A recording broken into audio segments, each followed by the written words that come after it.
Meet Alex. He lives in Canada, where he uses Canadian dollars every day without thinking about it.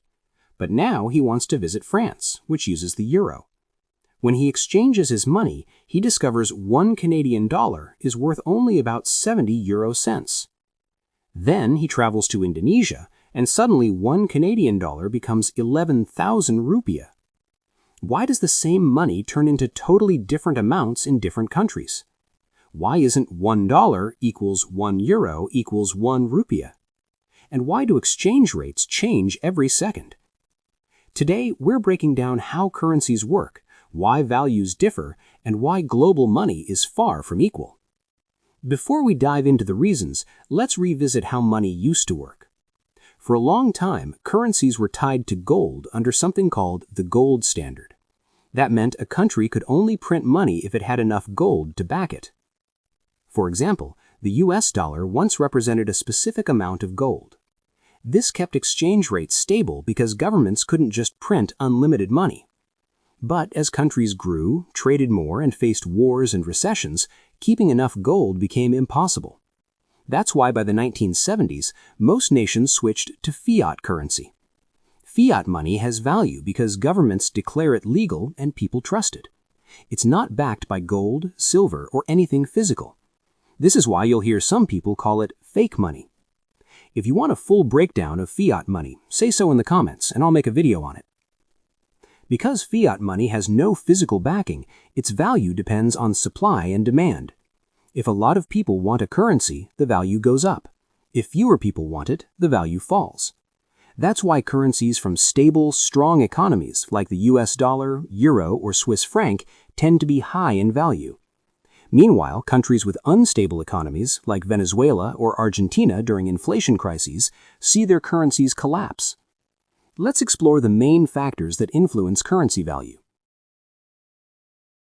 Inflation happens when a currency loses purchasing power because there's too much money compared to the goods and services available. High inflation makes a currency weaker because nobody wants money that loses value quickly. For example, imagine in 2022 you can buy 4 eggs for $2. But by 2024, $2 only buys 2 eggs. Same money, fewer goods. Argentina shows this vividly. In 2010, 1 US dollar was worth about 4 Argentine pesos. But due to rapid inflation, economic mismanagement, and constant money printing, 1 US dollar was worth more than 1,000 Argentine pesos. Their currency became so unstable that many Argentinians preferred saving in US dollars instead of their own money. Zimbabwe is another well-known case. In the 1980s, its dollar was stronger than the US dollar. But after economic collapse, corruption, failed land reforms, and extreme printing, 1 US dollar eventually reached nearly 600,000 Zimbabwean dollars. Zimbabwe tried reissuing new currencies multiple times before finally allowing the US dollar and South African rand to circulate. Today, they're attempting to revive their national currency again. Credit to them for trying. Interest rates are simply the cost of borrowing money.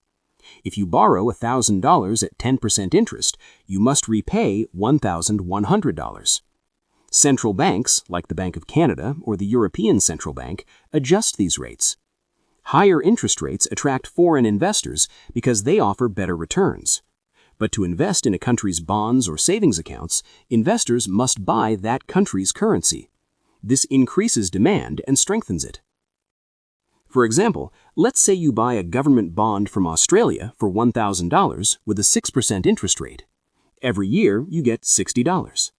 If Australia's rates are higher than Japan's, investors may sell yen and buy Australian dollars to chase better returns. This strengthens the Australian dollar. But high interest rates have downsides. Borrowing becomes expensive. Fewer people take out home loans, businesses reduce expansion, and unemployment can rise. So central banks raise or lower interest rates depending on economic conditions. That's why investors pay close attention whenever central bank leaders give speeches. One sentence can shake currencies worldwide. Let's look at Vietnam as an example.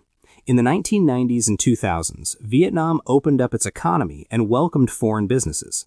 Companies from Korea, Japan, and the US began building factories. To do that, they needed Vietnamese dong to pay workers, rent land, and operate.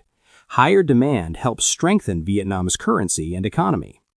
Countries want foreign investment because it brings money in, creates jobs, and increases currency demand.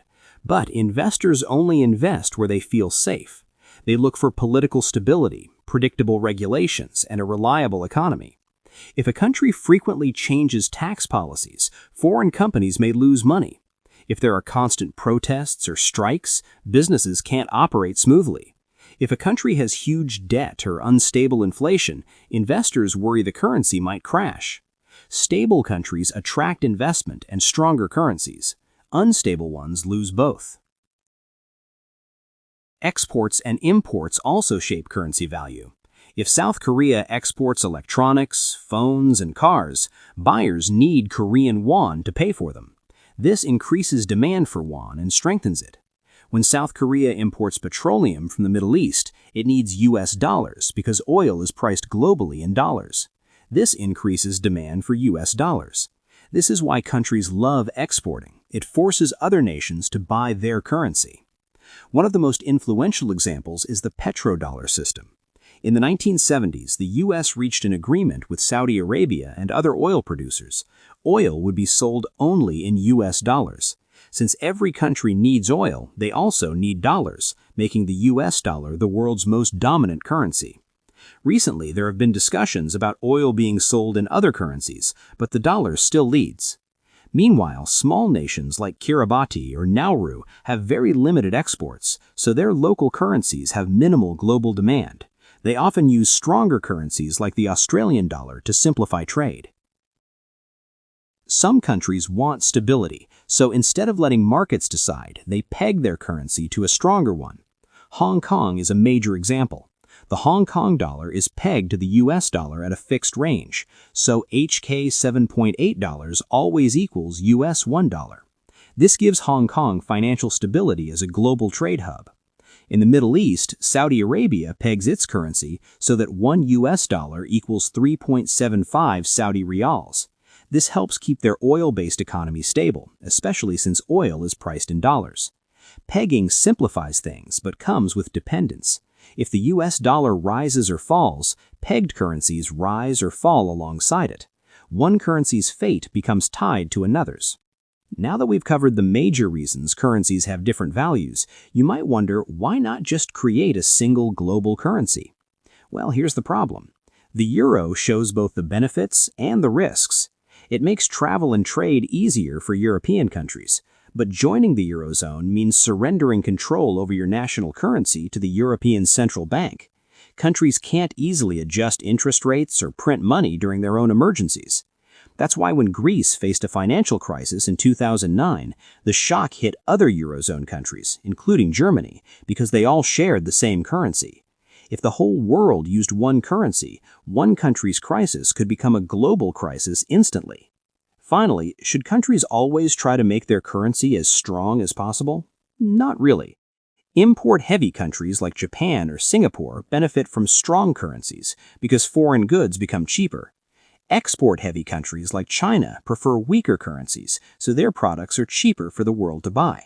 This is why China has often been accused of currency devaluation, a strategy used to support exports. If you want a detailed explanation of that, I can make a separate video. If you want more insight-driven videos on global money, finance, and the forces shaping our world, make sure to like this video and subscribe to the channel. Thanks for watching. See you in the next one.